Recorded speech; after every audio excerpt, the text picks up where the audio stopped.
Olympics കൊണ്ട് ഞങ്ങൾക്കെന്ത് കാര്യം എന്ന് ഇന്ത്യയിലെ ഒരു പൗരൻ പോലും ചിന്തിക്കുന്നു.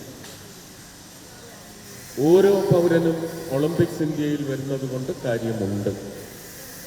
ഒരു വേൾഡ് കപ്പിന് വേണ്ടി ഫുട്ബോൾ ഫീഫ എത്ര രാജ്യങ്ങളാണ് മത്സര രംഗത്തുള്ളത്?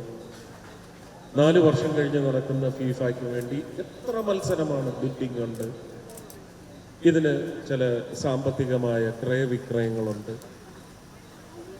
അപ്പോൾ ഒരു ഒളിമ്പിക്സിന്റെ പേരിൽ നടക്കുന്ന കായിക ഇനങ്ങൾ, സ്പോർട്സ് ഇനങ്ങൾ, ഇതിലൊന്നും പൗണ്ട് കോളനിക്ക് പങ്കില്ല, അല്ലെങ്കിൽ പൗണ്ട് കോളനിക്ക് ഇതിൽ നിന്ന് പങ്കുപറ്റാൻ കഴിയില്ല എന്ന് പറയുന്ന വിചാരം ഇവിടുത്തെ ഒരു സമ്മതിദായകൻ പോലും, അതിലെ തന്നെ പുതിയ തലമുറ അങ്ങനെ വിചാരിക്കാൻ പാടുള്ളതാണ്.